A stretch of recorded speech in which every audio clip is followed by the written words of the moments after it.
Synergy loves company. We have this coterie of rich franchises, the company now, that people want to engage with. I came here to try and continue what Walt Disney and his associates set in motion 50 years ago, which is to experiment with every new and innovative kind of entertainment possible.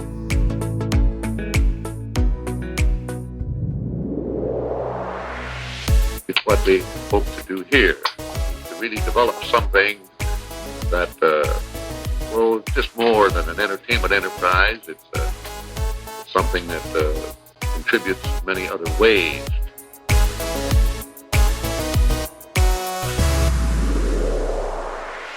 Hey, this is Synergy Loves Company, where we explore how Disney connects to everything. I'm Eric Hathorne, and keeping me company today is a very special guest, my daughter, Maddie. All right, Maddie, how's it going today? It's going good. Nice. So you're on the show, and you're here because we have to talk about some music. Usually I would ask people what kind of Disney fan they are, but I will say you live in this house, so it's mandatory that you're a Disney fan. And I know you are into Disney Channel shows, which works really well with the music that we're going to be talking about today, because a lot of the Disney Channel shows, or a lot of the things we're going to talk about today are Disney Channel shows that have this music in it. And of course, we're going to talk about internet sensation Parry Gripp, musician and internet sensation Parry Gripp. So to start, I want to ask you how you found out about Parry Gripp's music. Could you tell us that story? Yes. So in 4th grade, our teacher let us pick music to play when we were working on our math work. And one of my friends suggested that we play Breakfast Burrito by Parry Gripp. And then everyone kind of listened to that, and then it just kind of took off from there, and we started playing Chicken Nugget Dreamland and Breakfast Burrito over and over and over. So those things you're talking about sound like you're talking about the menu of a restaurant, but these are all Parry Gripp songs. Yes. That you would play in class. Yes. While you were in 4th grade, which was last school year, not this past one, but the school year before that. Mm-hmm. Now, how did you guys work with this music? What kind of music is Parry Gripp? How would you describe that? So the first time we didn't really work when we were listening to the music. It was played and everyone kind of went crazy, and because it was so weird because we had never heard it before. But then it kind of got where it was kind of normal to play that music, and it was just kind of we could work with it after a while because we knew it and it was familiar. So when you say it was kind of crazy, how would you describe what the music sound like? What kind of music? Where would you expect to hear this music? How would you describe it? On a kids show or being played by kids. It has lots of fun synthesizers and noises that are really random and things like that. Definitely. So it is. I remember when you started playing it at home for your brother Ben and your cousins. It was very. It was a lot of synthesizers. Don't get me wrong. I love synthesizers, but it was very high energy. It made me tired to listen to it. In his voice, Parry Gripp's voice was very high pitched, almost it's sometimes he uses a robotic vocoder sound and stuff like that. It kind of, to me, when I first heard it, it sounded like a robot was making the music or something like that. It sounds a little bit like that, yeah. Yeah, and it's very high energy, and most of the songs are about food. Most of them, food and animals, and then other creatures that he makes up sometimes. All right. So lots of different food, animals, creatures. And some of the ones you listed before were Chicken Nugget Dreamland, Breakfast Burrito, Pancake Robot. I know there was a song, It's Raining Tacos. I think it was in a commercial. I can't remember what the commercial was for, but It's Raining Tacos from Out of the Sky. you found something interesting about It's Raining Tacos that I didn't know about. Could you tell us about that? There's actually a book called It's Raining Tacos that he worked with an artist to make. And from my understanding, it's pretty much like the song. Like, it might have some of the same words, and it has really fun pictures of, like, kids and tacos, and it's raining tacos from the sky. That sounds pretty awesome. And so then you went into a whole rabbit hole where you found out that Parry Gripp also is turning some of his other songs have been turned into books. Yes. So what other songs, is there any other songs that you found? That was the main one. He does have other books. He worked with National Geographic Kids and made a book called Somebody Loves Me. And it also has the animal aspect of his other songs with it, kind of, too. Nice. So he's got that animal thing coming in here. And you said a magic word. You said National Geographic Kids, which this show's called Synergy Loves Company, of course. So we always got to talk about the Disney companies. So what do you know about National Geographic's and National Geographic's Kids? I'm pretty sure that it is owned by Disney now. Ding, ding, ding. You got it. So yes, Disney owns National Geographic Kids. Now, when this book came out, I tried to look at it when it did get published before Disney got the rights to National Geographic Kids, but they own all that back content now. So technically, Disney owns Somebody Loves Me, the Parry Gripp book, which is our first little Disney connection we have here. Yes. Before we get into more Disney connections, though, although we might get into one sooner than you think, I got to talk about my story with Parry Gripp, because you came home listening to this music. Yes. This crazy synthesizer robot music. High energy, all that. For sure. And I had to look it up, because I always have to look things up. I can't just let it go. You're playing this music. I was like, what is this Parry Gripp thing? And I looked it up, and I was shocked to find out that I actually listened to Parry Gripp at least 20 years ago.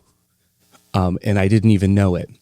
But then when I really thought about it, it made a lot of sense to me. So what I mean by that is I used to listen to a lot of pop punk rock in the early 2000s, a long, long, long time before your time. And I listened to a band called Nerf Herder, who sometimes would call themselves nerdcore music.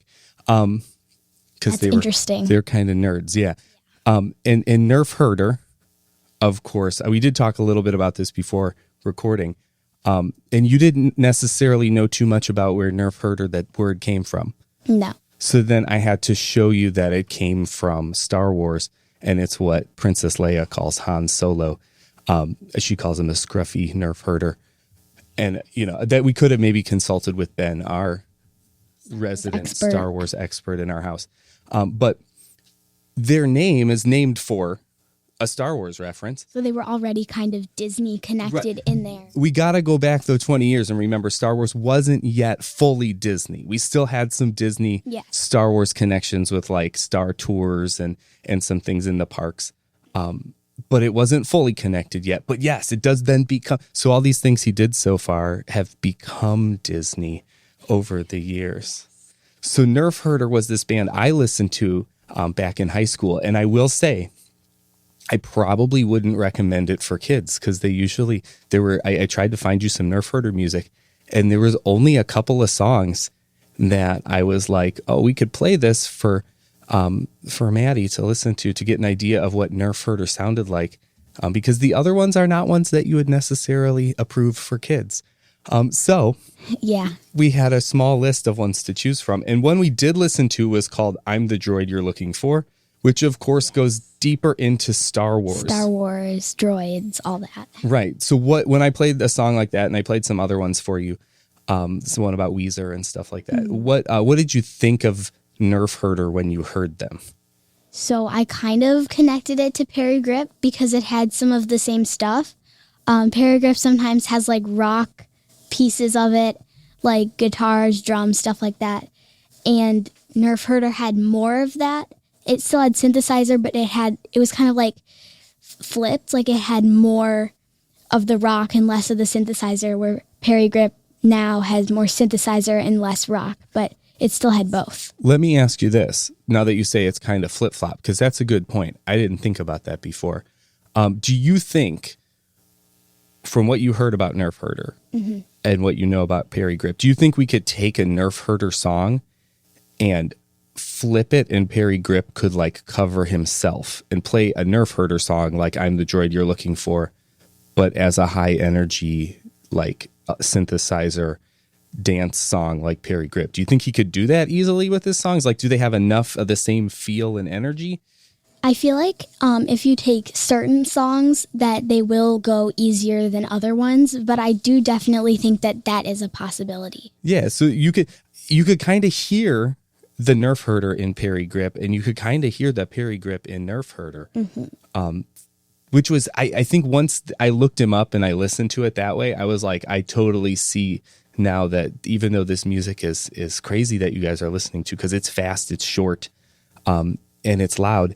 I just also described punk rock music in describing your Parry Gripp music. They're fast, they're short, and they're loud.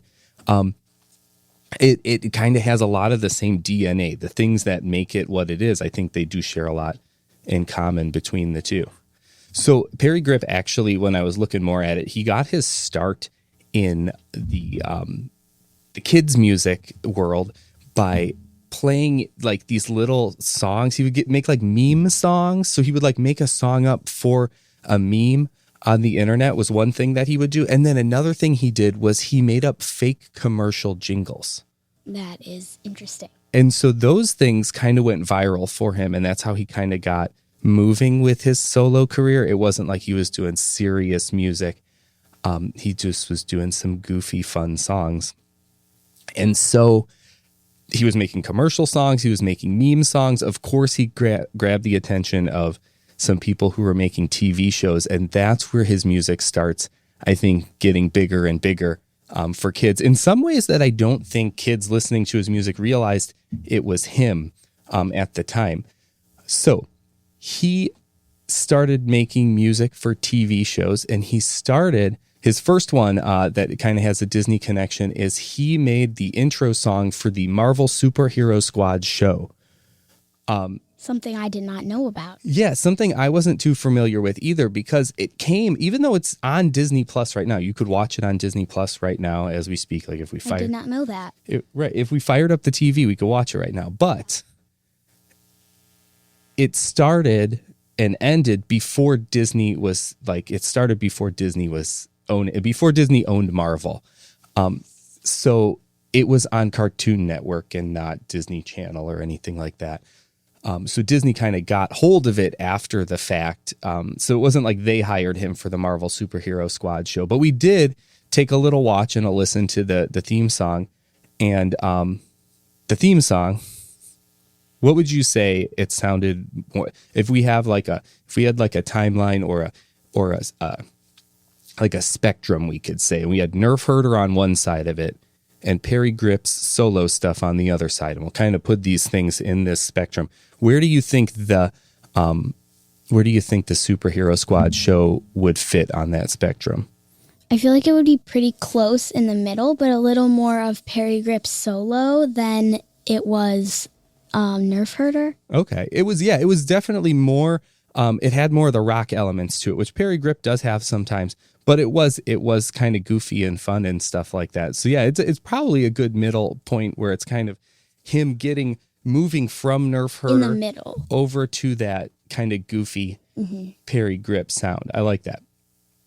All right. So we're not going to talk too much about that one other than you can watch it on Disney Plus right now.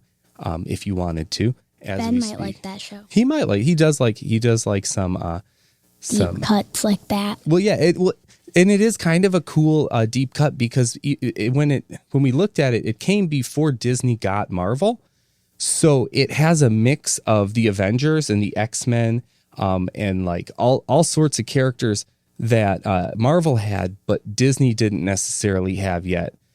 Where I know most of our more recent Marvel stuff, because Disney was still working on getting the X-Men back and all that kind of stuff for the movies, they kind of would make their kids shows more heavily based on the characters that they had the rights to. So a lot of Avengers stuff and maybe not getting into those other parts of Marvel. So it was kind of cool that it came from that time. And it's something that you could see. I'm pretty sure Wolverine was one of like the main characters, which is interesting because you don't see him a lot now. And you saw him more like earlier, I feel like, than you do like currently. Right. So yeah, and that's exactly right. Because that's when he's just finally now, Disney's starting to bring some of those characters in because they've gotten the movie rights back. So Wolverine actually was part of Fox. The X-Men, Fox had Wolverine. And so until Disney bought Fox with National Geographic, Yes. they couldn't really use Wolverine too much in the movies. So they didn't use Wolverine too much other places because then they would be kind of promoting a different company's movies. Yeah. So that it's kind of cool that this one comes before that, and we can kind of see all the superheroes together from Marvel, not just the popular Disney ones. So that's pretty cool. The next place, and this song, I'm going to place it on our Parry Gripp spectrum, is totally 100% Parry Gripp. And I think I recognize this song more than you did, even though you probably heard it as much as I had. You probably heard it more than I had. And that's DJ Shuffle from Disney Junior. Do you remember DJ Shuffle? After listening to it again, I do remember it a little bit more than I did. But the name was familiar, and the song is also. Yeah. So DJ Shuffle came out. I feel like you were like the perfect age to start watching Disney Junior, and they started doing this thing where they would have the little commercial. It would kind of be like Choo Choo Soul and like all those. Remember Choo Choo Soul? Yes. For sure. And all those little things that would happen between the shows. And they had DJ Shuffle came on, and it was kind of like it sounded like a DJ with a high pitched voice. It was like a lot of synthesizers and fun stuff like that. DJ Shuffle. It would come on between the shows, and then they actually released an album that had all the songs from the Disney Channel shows, like Jake and the Neverland Pirates, Sophia the First. These are all your jams from back in the day. Doc McStuffins. They would release CDs with songs from the shows, and those little middle ones like Choo Choo Soul. I love bringing up Choo Choo Soul because that was one of my favorites from when you were a kid. Yeah. Well, when you're still a kid, but when you were a toddler, Disney Junior age. Little kid. Oh, a little kid, right. So I love the DJ Shuffle, and that's another one where I listened to DJ Shuffle when you were watching Disney Junior, and I had no clue that was the guy from Nerf Herder.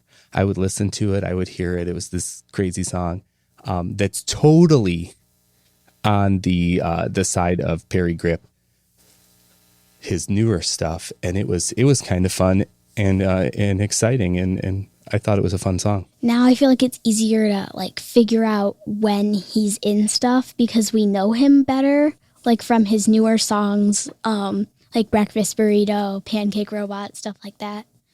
Yeah, and you could it comes out a little. It's easier to recognize it when you know more of his stuff, for sure.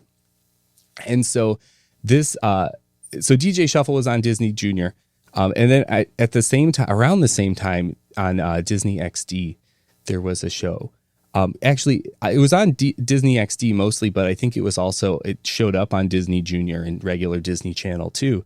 And I remember watching this show. I remember seeing it pop on TV, kind of like when you would be watching something on Disney and it would come on, and I thought it was pretty crazy and fun, and that's the 7D. Do you remember the 7D at all? This is back from when you were little and watching Disney Junior. Honestly, I remember it more than the DJ Shuffle. Do you? Because I remember kind of how the art looked, and it's very like particular how each of the little guys looked and how everything was designed. All right. So then I did do some digging into the 7D because I watched it a little when you were younger. Like you said, you recognize the art, of course, but do you know what the 7D are or who the 7D are? I believe they're the Seven Dwarfs. Correct. So the 7D is kind of like a weird prequel series for Snow White and the Seven Dwarfs. It takes place before Snow White. Yeah. But it has the dwarfs as kind of so the 7D don't really look like the art that you were describing, which is really cool and very colorful. Yes. It still looks like it was made in the early 2010s. It doesn't look like it was made before the 1930s when the original Snow White came out. So If you look at it, it looks a lot newer, as in like the colors that they had and all the brighter like neons and those things that they did. right. So it doesn't at all look like a prequel, No. but I'm pretty sure it's supposed to be a prequel. So in the 7D, it's hard to find. We tried to look to watch some of the 7D episodes, and it's not on Disney Plus. No. I did look. If you want to watch it, you have to like pay for the episodes and like download it on Amazon or YouTube or like one of those like rental, like download them, or I think you could buy them for, like $1 or $2 an episode or something like that. But it's not yet on Disney Plus, which is kind of sad because I remember it being a great show and I remember really liking it. And it kind of has an awesome voice cast from like all sorts of, like, it's got a lot of voice actor royalty on it. Like Bill Farmer plays Doc. Bill Farmer, of course, has been the voice of Goofy for so many years. Maurice LaMarche is on it, and he does so many. If you heard Maurice LaMarche's voices, you would be like, "Oh yeah, I know him. He's been in so many cartoons throughout the years," which is pretty cool. So like, that's just a couple of them. But other than that, there is so many great voice actors and stuff like that. It's really a fun show. And Parry Gripp, of course, is the theme that we're talking about today. Yeah. He did the theme song, which is a song called Hi Ho, Here We Go, which is, Hi Ho, Here We Go Now. I forgot the now. Hi Ho, Here We Go Now, which is like a total punk rock kick up version of the Hi Ho song, but it also like explains the situation of the 7D. What did you think of the Hi Ho, Here We Go song? I feel like that song, he leaned more into the punk rock than he did the synthesizers and like the high pitched fun, but he still did have a lot of that elements in it as well. Like that goofy fun. Yeah. He has some goofy fun with it. Yeah. And it is really cool. It's like it starts off actually with the Hi Ho from Snow White and the Seven Dwarfs, where they have the Hi Ho, and then it goes right into like the cool punk rock version, which is really pretty cool. So the 7D, we didn't get to hear all of them because the episodes are hard to find, but he also would write songs for in the middle of the episodes because, of course, the Seven Dwarfs are musical and sing a lot, as we know from Snow White and the Seven Dwarfs. Definitely.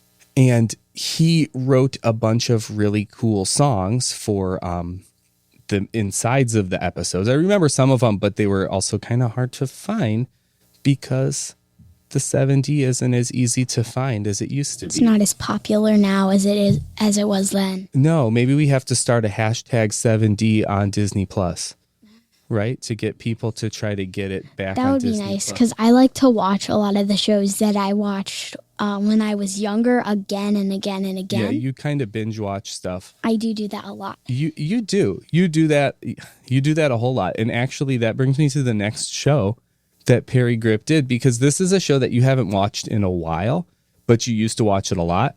And I suspect that after we talk about it, you'll probably watch some more episodes again and maybe binge watch the whole thing. Yes. Maybe between episodes of Owl House, you'll do that because I know you like that show too.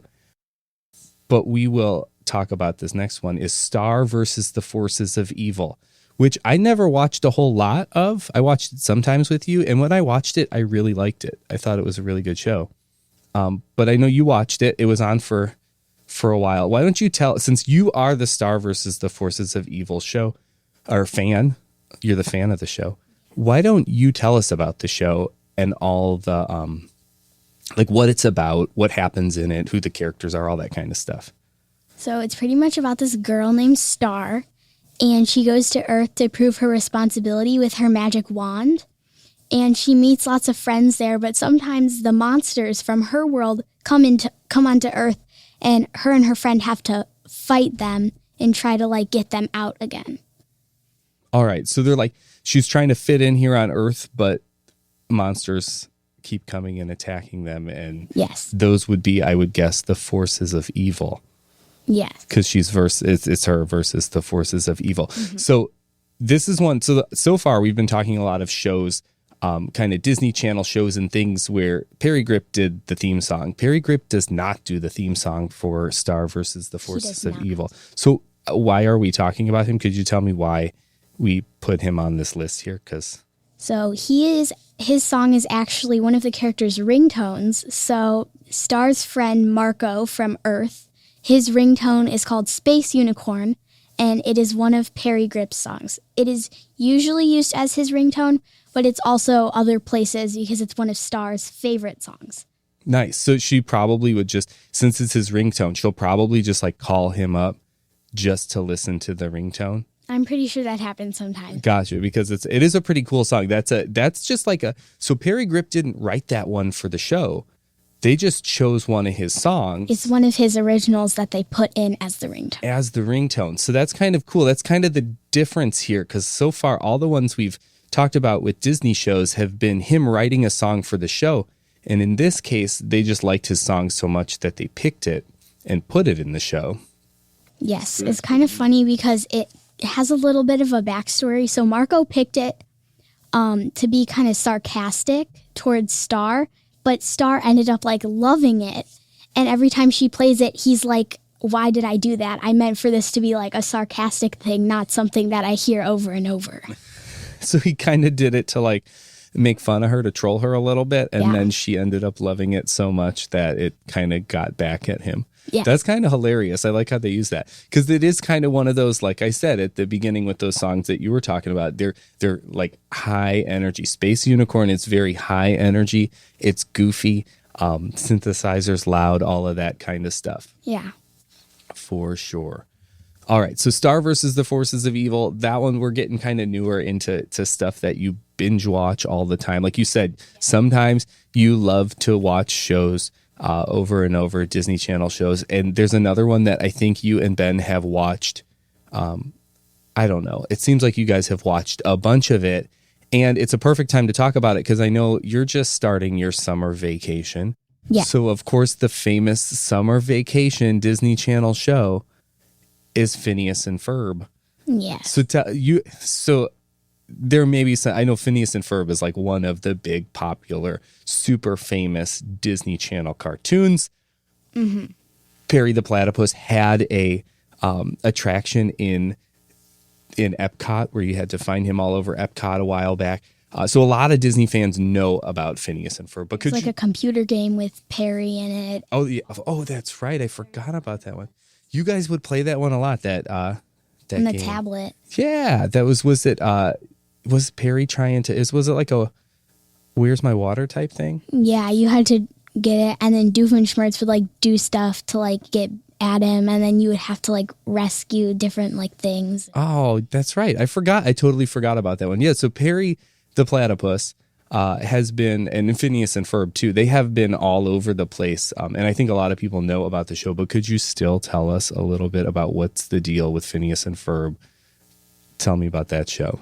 What's it like? So it's pretty much about them trying to figure out what they're going to do over their summer break. So it's like a big, long summer break, and they do so many crazy things. Like they build like a pool in their backyard, and they have like the whole town over, and then they always hide it when their sister tries to rat them out to their parents. Nice. So and it's just one crazy fun activity after the other. And then what about, so we talked about Phineas and Ferb, but what about Perry the Platypus? What's his deal? So he is like a detective, and all the timing always works out perfectly because he goes to fight Dr. Doofenshmirtz, the villain. And Dr. Doofenshmirtz is always making some crazy invention that's like a big ball of tinfoil that he's going to cover the town with or something like that. And at the end, he always ends up pulling away their like crazy summer vacation idea right before their sister is trying to rat them out. So it works out perfectly for them. So it's like two stories going on at the same time that get wrapped up together. Yes. Nice. So yeah, I think that's probably one of the reasons why that show is so popular, because it kind of has all those fun and crazy coincidences and fun and crazy little things that happen. And so I think we have to talk about where Parry Gripp fits into this show. Because of course we've been talking about all these shows, and Parry Gripp fits into this one for sure. Do you know Parry Gripp doesn't do the theme song? Do you know who does do the theme song? I do not know who does the theme song. So and the reason I bring this up is because I also listened to the band back in high school who did the theme song for this one. Of course. Right? And they were called Bowling for Soup.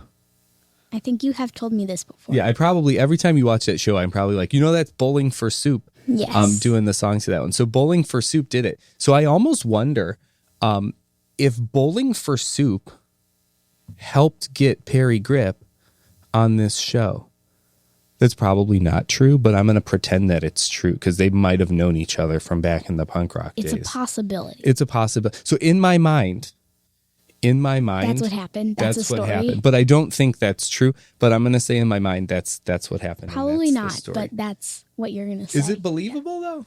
I mean, yeah. They're from the same, they might have toured together or something. I'll have to look it up. It's possible. It's possible. I'll take the possible. So Bowling for Soup did the theme song. What did Parry Gripp do on this show? He did a song in the show called Backyard Hodgepodge. Backyard Hodgepodge. And I think the episode that was on was called Backyard Hodgepodge. That is probably correct. All right. So in that one, he shows up. Like it's not just a background song. They have a whole character for him. Like it looks like him. It's like the whole He's in the universe. As a cartoon. And he sings the song with them in the backyard. And what kind of how does it fit into the story? Do you remember? I'm not completely sure, but I'm pretty sure it's one of their crazy summer plans, and they're not sure what to do that day, and they have all this random stuff in their garage, and so he comes and he sings a song about them putting random stuff together and making something cool out of it. Which that totally goes with his crazy random songs about narrating the world, and they're kind of making crazy things happen in their house. So Backyard Hodgepodge is the episode. And I got to say, there's another fun little gag in that episode with Parry Gripp. So it's kind of like a Where's Parry gag. And does that happen? So I watched that part and I kind of remember, do they do a Where's Parry? In every episode, either Phineas, Fur, one of their friends, they always say something about Where's Parry? Because he always goes off and becomes his detective and fights Doofenshmirtz while they're creating their crazy summer plan. So he's never around there with them to kind of see what they're doing. So they look around for their pet platypus. Parry the platypus is nowhere to be found, and they say, "Where's Parry?" And so what happens in this episode when they say, "Where's Parry?" So Parry Gripp actually comes and he walks into their garage and he says, "Here I am." He's like, "Hi." And then Wrong Parry. Phineas is like, "Well, this isn't the Parry we're looking for, but this is internet sensation Parry Gripp." And then he kind of tells him we were talking about our platypus, and he's kind of like, "Oh, bye." And then he leaves. It's just a fun little pop-on cameo Where's Parry gag. Yeah. Nice. So the cool thing though is out of all these shows so far, Parry Gripp is actually in the universe of Phineas and Ferb. He lives in the world there is what they made it seem to be. Yeah, so he's in the story with them. Right. So there's a cartoon drawing version of him in Phineas and Ferb style. And they did kind of make it look like him a little bit. It does look like it. It looks pretty good. The for hairstyle. Sure. He's got a really cool guitar. He's and part of a rock band. Yeah, it's really it's the Nerf Herder band leader Parry Gripp, internet sensation Parry Gripp. He's right there. Yes. And it's pretty awesome. So that's good. So we got some good Disney Channel shows where Parry Gripp has done a lot of work, a lot of music. Some of them that are easy to find on the internet, Disney Plus, and on Spotify, Apple Music, those kind of places where you could hear that music. And some of them kind of still hard to find, like the 7D. So a lot of different stuff. I think, though, we have to talk more about his own music because we didn't talk about this at the beginning, but he has some of his own music that he writes. So many songs. So that's an interesting thing, too. He doesn't put out albums, really. I mean, he has some albums. No, but he usually does just single songs that he just releases by themselves and then maybe the next month he has another one that just comes out. And he does them so often too. Like you said, it might just be like the next month. Sometimes it's only a couple of weeks between them. Yeah, it's a really short period of time. And so even though we're going to talk about these next group of songs here, some of them just came out a couple weeks ago, and I had to add them to our list to listen to and talk about. There might be more songs that he comes out with that are going to be new after this. by the time that you hear this. So who knows, especially because a lot of these songs came out in the last couple of years. He's been writing about food, like you said at the beginning. He writes about kind of funny animals, unicorns, things like that. Mm-hmm. He has now been writing a lot of songs about Star Wars.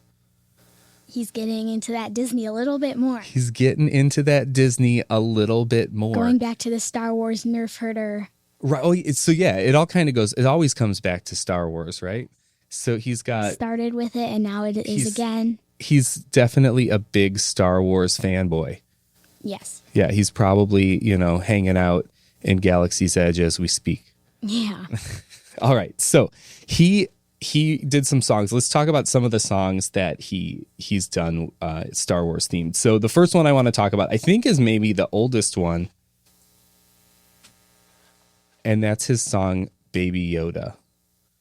He has a song. So he's got this song that you guys would play a lot. It was Baby Yoda. Floating in a pod. Floating in a pod, Baby Yoda. And he goes in the verses and he describes he actually describes scenes from The Mandalorian. He does that with lots of his Star Wars songs. He describes like a certain like part of the movie, or he references like characters, things that happened, planets, stuff like that. Definitely. And so in Baby Yoda, he sings the song. I didn't know this at first. And then you told me that the Baby Yoda song is actually him like redoing one of his old songs. Yes.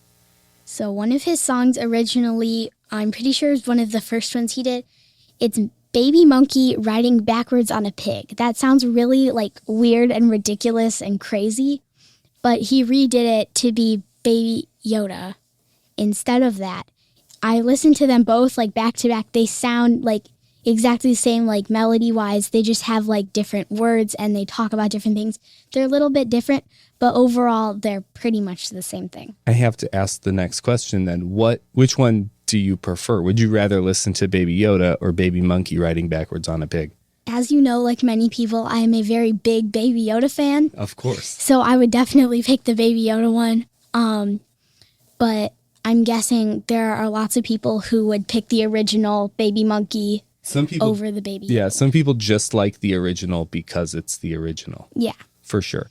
But I would probably pick the Baby Yoda one too, of course. Mm-hmm. So no, we'll have to put both of those on a playlist and listen to them back to back and see what we think. All right, so Baby Yoda gets his own song. Another one that comes out a little bit later is called Walk Like an Ewok. This is Ben's favorite song because he's a huge Ewok. Oh, he totally is. So we're talking about Maddie's brother, my son Ben. He is our resident Star Wars expert. He like watched the old Ewok series Yes. and has a bunch of like comics that are Ewoks, watched the movies, big Ewok fan. Everything Ewoks he can get his hands on. So that's his favorite Ewok, his favorite song by Parry Gripp, Walk Like an Ewok. And I think the lyrics are walk like an Ewok, yubbity yub to yub nub. I'm pretty sure you are correct. Or some version of that nonsense, like yub nub kind of words. Yub nub. There's a lot of yub nub in the Yes, song, right? yes. Of course, because Ewoks, yub nub, and tip yip and all that business. So yubbity yub to yub nub, walk like an Ewok, yubbity yub. It's all kind of like that. Fun one. That's another one, a fun Ewok song. It kind of fits in. Like, even if you're not a Star Wars fan, I think these songs, if they came up in your Parry Gripp listening playlist kind of thing, you would still enjoy them. Yeah. They go with the rest of his music. They're just like a different topic other than like weird creatures like unicorns, like animals, food, stuff like that. It's just a little bit different. It's just in a little bit different thing. Now, these next songs, there's kind of two. Well, it's kind of like he released one of those singles like you were talking about, but it was a collection of 3 songs. And the name of the collection or the single is called Jawas, which Jawas are those little hooded creatures with the glowing yellow eyes. Yes. and they like to steal droid parts. To some people, they might be a little creepy in the movies because of the way they Yes. are displayed. For But sure. The art on the cover of it is like adorable, like the way That's he true. made them look. The real Jawas, or like if you encounter them in a Disney park and they come at you and you don't know, they can be a little creepy. I think we saw them at C2E2, and it was we- a little creepy, like in like a tent somewhere. It was like they were like did looking at us. see It was like, some Jawas, okay, some people cosplaying as Jawas at C2E2. yes. That's true. So the Jawas song, though. All right. So the song Jawas, he's got the song called Jawas. And when we listened to it just now, what did you say about it? So once I heard them say like Houdini or whatever they say, I was immediately like, this is amazing. This is my favorite thing ever. Because Ben, my brother, he's always like saying that over and over and over. And he says it in this like cute pipsqueaky voice that makes it like the funniest thing. And the song sounds like that. It's got a It little does. Houdini over and over again. Yes. Like- Like after every single like verse that they say, it's like again and again and again. For sure. And so when we heard it, when we listened to it, I saw that there were other songs with it. So there was Jawas. There was another song at the end out of the three, like you could say like a sandwich. We had Jawas at the top and Jawas at the bottom. But the one on the bottom, the last one was called the extended version. So it's It's a just longer version. a longer More version of the song. But right, they just add some extra parts to it. But the middle one, the second one on that set, was called Boogie Boogie Jawa. Yes. And it was a totally different song. Yes. I thought it was just going to be the same song, but in that one, Parry Gripp like raps a little bit, He does. and he's more singing about Jawas. Instead of like, yeah. Being a Jawa, I would say Yeah. in the Jawa song, He's being a Jawa a little with the bit. Houdini, Yeah. and then in Boogie Boogie Jawa, He's more talking about them, where they live, what they do. yeah, no, for sure, it's a fun one. It goes with it. He does mention in the Boogie Boogie Jawa how they like, he's like, they're stealing parts from ships, and he says stuff like that in it. And that shows that it's more about Jawas. Yeah, so if you want the one that sounds like Jawas are singing it, you got to listen to Jawas. But if you want the one to learn about Jawas, you got to listen to Boogie Boogie Jawa. Or if you want both, because they're both amazing, then that's a good choice too. Yes. Oh, yeah, you might as well listen to the whole thing. Yeah. And then we got to talk about one more. It's the newest one. In fact, it popped up on Spotify as we were kind of talking about this topic, and I was kind of excited to see it. And it's called Salacious Crumb. It's been one of Ben's talking topics that he's been talking about for the past few days. Yeah, so he does a lot of Star Wars facts to us all the time, right? Yes, definitely. I know so much more about Star Wars than I thought I would. Just living in the house with him. Yes. So do you know what Salacious Crumb is? Not fully. I think he's some sort of like weird monster dude, kind of. That's kind of what he looks like to me, but I'm not like a huge Star Wars person, so I'm not completely sure. So he's a monkey lizard. What? So That sounds weird. Yes. So but basically he sits on he's kind of like a I shoulder thought he was pad. like tall, like a No. So yeah, character. when you've seen the picture of him, he's got the really long legs and the Yeah. he sits on Jabba the Hutt's shoulder. Is like kind of like he would sit on your shoulder. He kind of hangs out with Jabba the Hutt. that. The song makes more sense now that I'm knowing this stuff. Because they talk a lot about How he's Jabba. like on his shoulder and on his Yes. lap, and it's like, what? So Salacious Crumb is a fun little lizard monkey. And you could actually get one of him at the creature stall in Galaxy's Edge to sit on your shoulder. Now, I know you have a Baby Yoda shoulder pad. I do. I got it from the Disney.com website. The Shop Disney, yeah. Would you wear a Salacious Crumb on your other shoulder? No. No. You wouldn't put that No. on your shoulder? Sorry. No. For sure you wouldn't. No. Okay. It's just weird. I don't know. It just looks weird. It doesn't look like the cute little shoulder porgs and stuff like No, that. I would much rather go for the porg and the Baby Yoda than the Salacious Crumb and the Baby Yoda. All right. So the song Salacious Crumb, like you said, it made more sense when you knew more about him. But he's a fun little little creature who, Lizard monkey. yes, who hangs out with Jabba the Hutt, and the song is kind of it's got that high pitched the salacious crumb part Yes. that happens. That does happen a lot over and over. in the song, so that is pretty goofy. It is, yes. For sure. All right. He'll probably, I'm guessing Parry Gripp will make a lot more Star Wars songs, and we'll keep on having more to add to our list. So what I thought we would There's like do, the new Obi-Wan show now, and Oh, there's going to be like true. so much stuff coming in from that probably that he's going to make something Yes. that goes with like that. yeah, he hasn't done a song about porgs. Oh, that would be feel a like good one. porgs are perfect. Ewoks, Baby Yoda. The porgs is like Yeah, the obvious next step for that. the porgs would be. He doesn't have Wookiee songs either.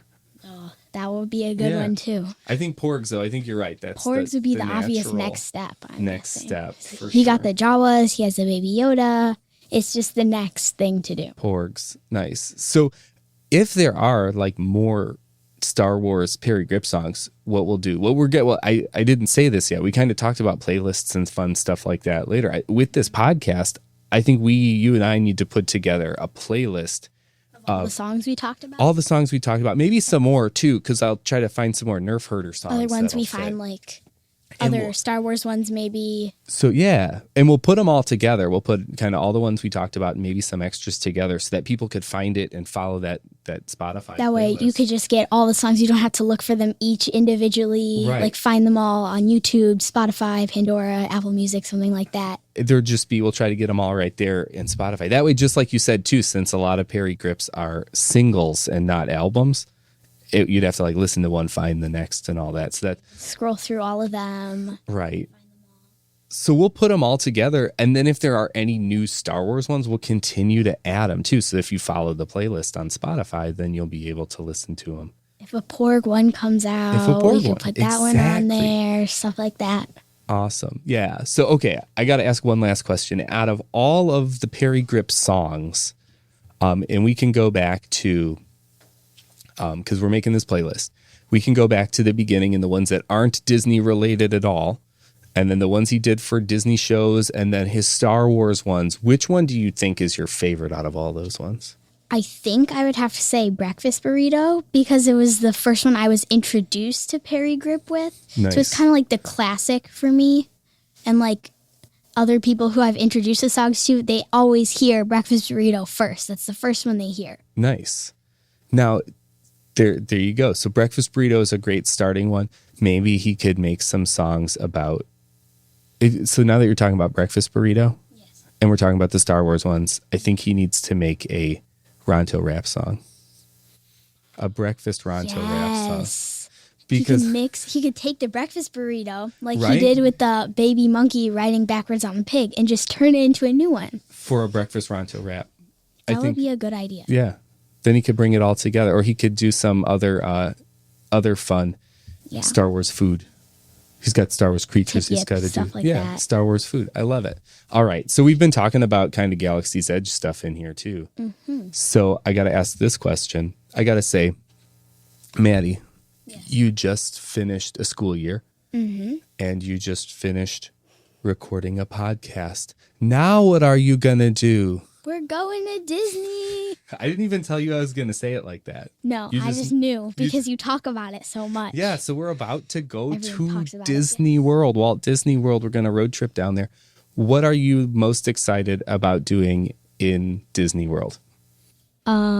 I am excited to go to Galaxy's Edge now that I know a little bit more about Star Wars. Because Probably last from time Ben. we went, yes, most definitely from Ben. But the last time we went, it just all looked the same to me, like all the same, like weird Star Wars languages, weird food, different like droids all over the place. It all kind of like blended together. But I feel like now I'll be able to pick out little pieces of it and like find like, oh, that's Oga's Cantina and that's Docking Bay 7. Yes, There you go. all the different places. Nice. So yeah, it'll be nice to go. I know the last time we went, Rise of the Resistance wasn't open. So we'll get to ride that too. Yes. And it'll be all around fun. So no, that's a good pick, especially with our Parry Gripp talk that we had today and all his Star Wars things. All the Star Wars things. That's, today. I'm sure, would be his favorite thing to do down in Disney World too. Yes. All right. A lot of people's favorite Star Wars. Oh yeah, for sure. With all the new stuff It's there. a classic. Right. We'll be there when Guardians of the Galaxy is open, but I don't think your motion sickness is ready for a spinning roller coaster or an omni coaster. Sure about that one because I'm not sure how I'll do with that one. Right. But it'll be cool to see it done, definitely. Yeah, To see just the to outside see of the all the building, stuff, for sure. what it looks like. And we'll see. All right. So this is usually the time that I ask people what they want to promote that they do. And people will tell about their show, their podcast, their whatever. But you're a kid who doesn't have much to promote. That's true. But you do help me with this I do. sometimes. That is true. And you're really good at Behind the scenes work. that's a like good that. way to put it. So you've Stuff that nobody sees or listens Right. to. right. And we don't get to see you much too, because like me and Mommy don't want to put your face all over the internet yet.